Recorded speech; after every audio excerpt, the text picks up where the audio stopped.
Hello everyone, Justin the Gaming here. I know I'm a bit late to the NHL 16 news party since I wasn't home for a few days, but I do have NugeTV from the GameChangers program here to help clarify some of the EA statements, and I'll ask him some questions that I haven't really seen anywhere else, which he can hopefully answer. Nuge, thanks for taking the time out of your day to help myself and the NHL community out. No problem, man. I'm happy to be here. So I've taken some screenshots directly from the EA site. We're going to go with things that mainly affect gameplay or EASHL in general, since that is what we play. I want to start off with my own question first. I play goalie. Out of all the news that I've seen, skaters once again get all the love. Have you had a chance to play goalie? Because remember, goalies are people too. I personally didn't get to play goalie. I know multiple people there did get to play the goalie position. It is playable. Obviously, we've heard that. I can't talk much else about it, unfortunately, but there will be news to come. There's one thing I'm hoping you can answer, because I mean, everyone's annoyed by it. Are they trying things for goalie interference of people skating out of the net? Yeah, so it was still in the alpha build where there was quite a bit of goal interference. Basically, they know it's an issue. They're trying to fix it, and hopefully in the near future it will be fixed. Hopefully by the time the game's actually out. All right, so we got something out of it, and they're working on it. So at least I can take that. Yeah. Another thing I can assume just based on the first picture here, specialized player classes. No more hours spent tweaking the builds. I know Freak hates that now. His life is ruined. But Oh. player classes sounds very MOBA-ish, like League of Legends and Dota. I have a bit mixed feelings about this, but what do you think about specialized player classes? When I first heard about it, it wasn't something I was like, yes, this is awesome, this is what I want.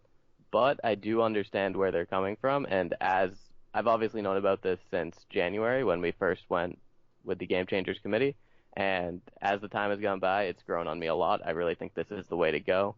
Basically, you pick a playmaker, everyone else in the world that uses playmaker will have the exact same build as you. I'm not sure about height and weight yet if that's going to be customizable, but I think it's the right way to go. It takes out the excuses that a lot of people have, like with builds or cards or whatever. It also makes it so the game can be played on a more competitive level without the things that people consider exploits within builds. Personally, I never saw that as a huge issue, and I would be okay with a system where everyone just started with like a Legend 3 card, or even like a Superstar 3 card, and there isn't any growth beyond that. Because the real benefit of this is there's no more grind. You can get the game at Christmas and you can play. You can get the game in March and you can play and not have to deal with people being super overpowered compared to you. And in my list of pros and cons that I wrote, that was the number one pro. No more grind to Legend 3. I mean, what was it? 350 games? Yeah, it was 350 games, and now we don't have to do that. And like the worst part about that is you had the half of the community, let's say, that would get the game right away and spend time boosting rather than playing the actual game so they could have their cards. And the other half of the community is spending the time just playing the game. So at first they're only playing against people that are around their card level, and then the guys who are boosting decide to start playing, and you're matching up with like Legend 2s in September. It's ridiculous. Not fun. It's not fun at all. Yeah. So that's another thing. I think it helps. I don't want to say casual players, but people that maybe mainly focus on HUT, or maybe younger players that get the game on Christmas. Once they pick it up, once they start EASHL, they're on the level playing field with everyone else, and I think that does help grow the EASHL community. And we're tiny enough as it is compared to HUT, so anything that can help grow those numbers, I'll take it. Yeah, so this is kind of my personal opinion on it. Basically, you have guys that only really play offline that might have internet connections but don't dive into it too much. You have the HUT guys, have the Versus guys, and with ESHL 1 now being on the main menu, I don't know if you noticed that, and 2 being an even playing field, you don't have to put the grind in. It opens up to people finding it at any point during the year, and I think we all know that 6v6 and all of ESHL is the most fun way to play the game. At least I love it. it seems like most people that do try it out decide at some point, yeah, this is what I like to do. So with more people trying it out, it should make ESHL more fun. So I did say I had mixed feelings about this. The things that I'm worried about is that it takes control out of the player's hands, less customized. You can't make it your guy, which people want it to do. Yeah. Yeah. I mean, we compared it to League of Legends and Dota before. I know you're a big Counter-Strike player. It's the equivalent of the pistol round. But the only thing is, you the pistol round is only for one round. At some point, you're gonna get to pick the guns that you want, but seems like everyone's stuck at that one point. Well, I'm worried about less variety. I mean, there's only gonna be a handful of classes, or for like forward defense and goalies. I'm worried about an overpowered class. But what do you think? well, for the Counter-Strike example, regardless of the pistol round or whatever, at any given point during a Counter-Strike game, for the most part, you're seeing 4 AKs or 4 M4s in a full buy and Mm-hmm. one op. That's 2 classes, essentially. So we have more than that. Assuming they're balanced correctly, you will have more classes that are useful.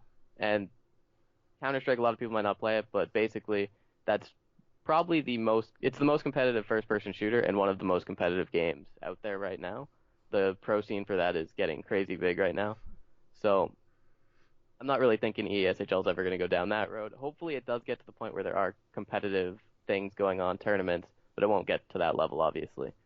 So on the one hand, I like it because that's obviously a good thing. But like you said, taking control out of the player's hands, customizing your guy is something that my teammates really like to do. I know you mentioned Freak earlier. He lives for that stuff. But for me, I think it is a step in the right direction. Take control out of the player's hands a little bit. And I could see maybe like I said earlier, give people a Superstar 3 and they can put points on once the game is balanced. So not for NHL 60, but once they can work on balancing a little bit more. And you get to customize your guy still, but there's still that no grind. The grind is the thing that needed to go more than anything. Definitely. Out of all the pros and cons, I guess I'm more for it, but I don't think it's the answer.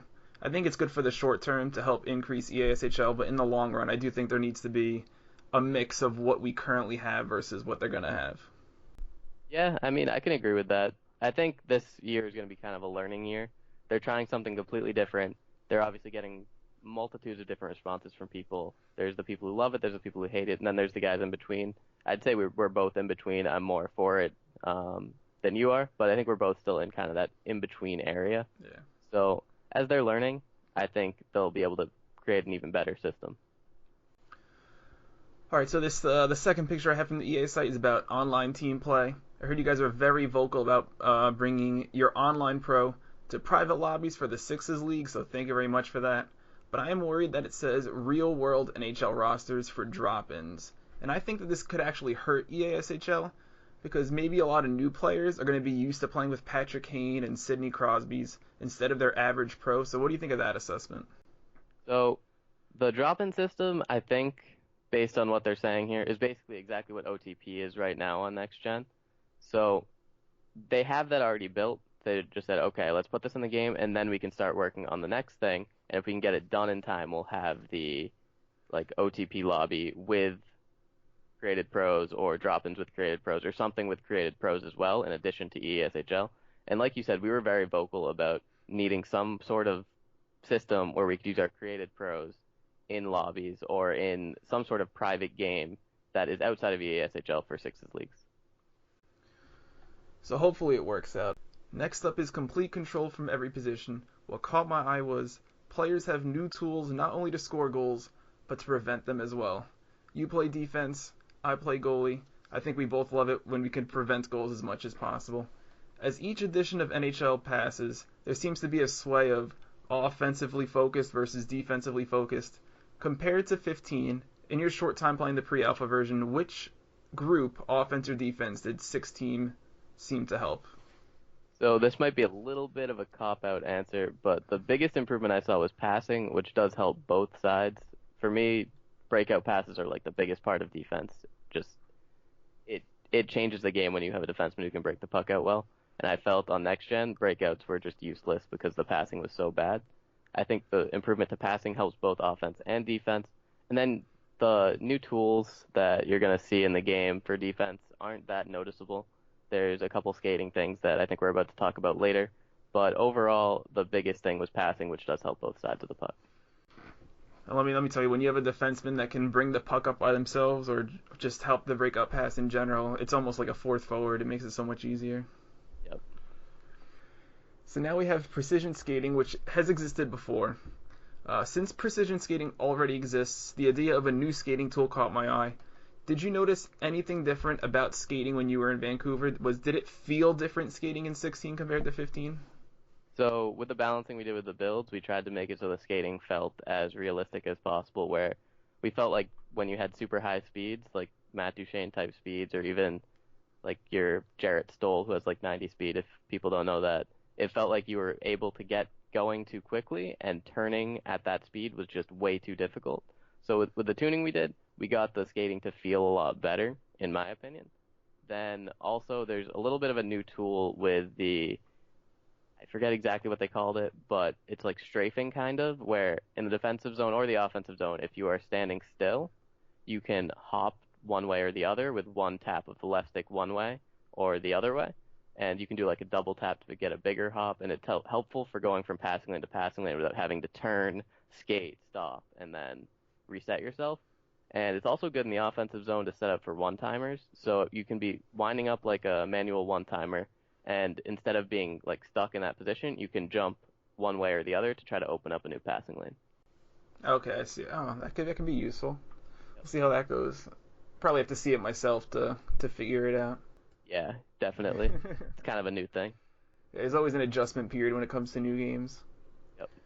All right, so now we have seamless pickups. I'm not going to read the whole thing, but from what I've read from the other game changers, I heard this was something you guys gave a lot of feedback on. What are they trying to fix when it comes to picking up the puck?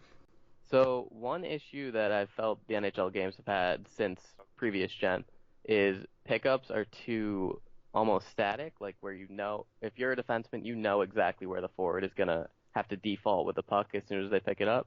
And also, the way the pickups worked before, basically when the puck was near you, it would just like trigger a pickup no matter what. So if you have to reach behind you, even though the puck was still moving fast enough that you could catch it in stride, you'd still reach for it. They're trying to make it so the pickups are more contextual. So if the puck's moving fast enough that you can just skate full speed and pick it up, you won't reach back for it and have to change directions. There's obviously still some issues with it because this is a completely new thing that they've been building, like having completely different puck pickups based on situations. But when it did work, it felt really good. When it didn't, it felt kind of awkward, but you also had the awkward pickups in the past too, so I don't know if it was necessarily worse when it didn't work well, but it was definitely better when it did. Oh, I hate that when your guy reaches back or you get like a weird warp animation and it ends up causing an offsides. Yeah, you either get an offsides or you're ready to take an easy shot, and your guy reaches way out for the puck instead of waiting for it to come to him, and then you get like a one-handed shot. There's issues with the old pickup system, and they're trying to address it. All right, so that's me. That's all the ESHL. That's all the gameplay stuff. Let's get to the really important stuff. Nuge, what playoff beard are you gonna rock? I'm probably going to avoid it. I can't really grow a great beard in real life, and I don't want to feel inadequate when looking at my player on the screen. Inadequate. You're probably gonna feel inadequate looking at all the other beards. Well, maybe, but that's not my problem. All right, so what about the other things? The visual on ice, coach co-op, GM morale. Which one of those just personally interests you the most? The visual on ice training is kind of cool. I know the main mode they want to use it in is Be a Pro, where you're obviously just controlling your guy and it's offline, which hopefully you take those Be a Pro players, they really enjoy that.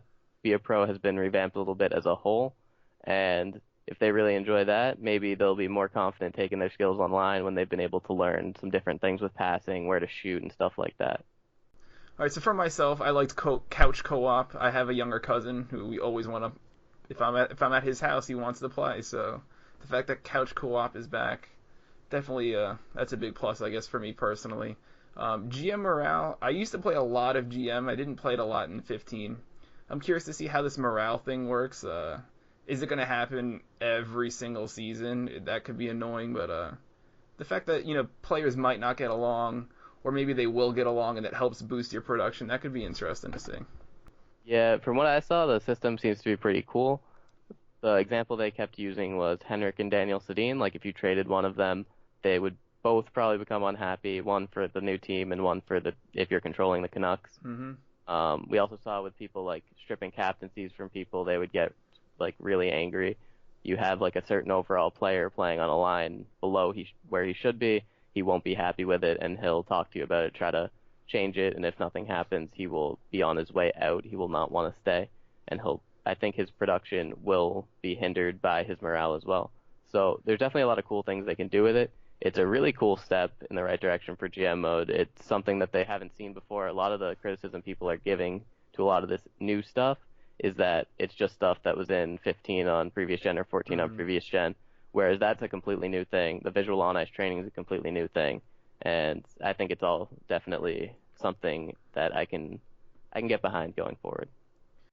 Yeah, I think the big thing we need to remember is for online gameplay EASHL, it might be the second year on next gen, but it's really its first year for all these modes. So I'm not looking for it to be perfect right off the bat. I'm gonna have probably higher expectations come for NHL 17.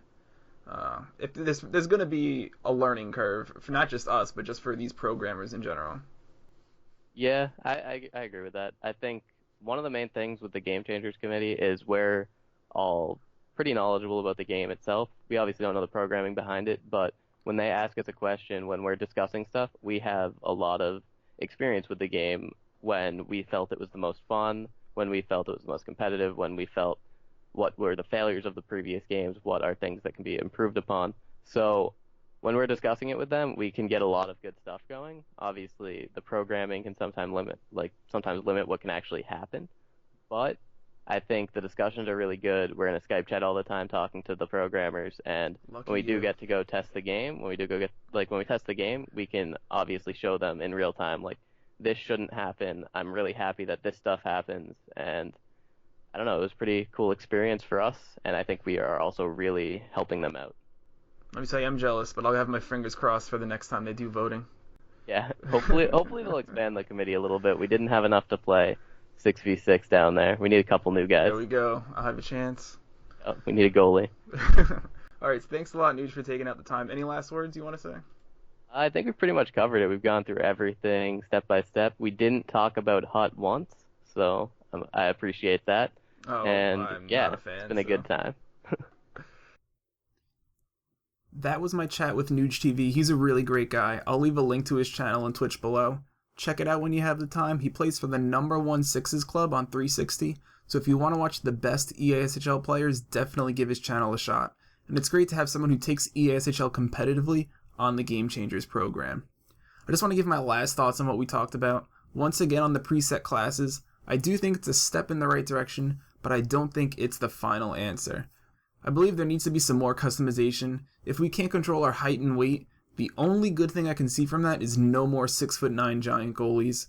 Speaking of goalies, at least I did get one tiny piece of information out there about goalie interference. I hate it when goalies skate out to try and draw penalties, but I love beating goalies that do that, so hopefully they can fix that in time.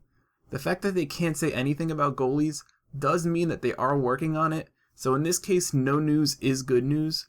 Overall, I like the new direction for ESHL, but I'm cautious about it as well.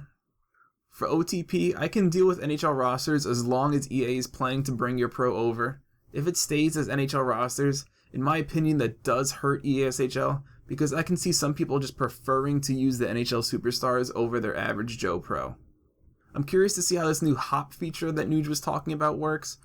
I'm pretty sure I understood what he was talking about, but I think it's one of those things that I need to use and see firsthand to figure out when to use it situationally. I'm sorry about the audio. It was my first time recording a Skype call, so hopefully it wasn't too bad. Let me know what you thought in the comments below. I did my best to ask questions that I haven't seen elsewhere. I'll leave my Twitch and Twitter links in the description as well. I'm just into gaming, and thanks for watching.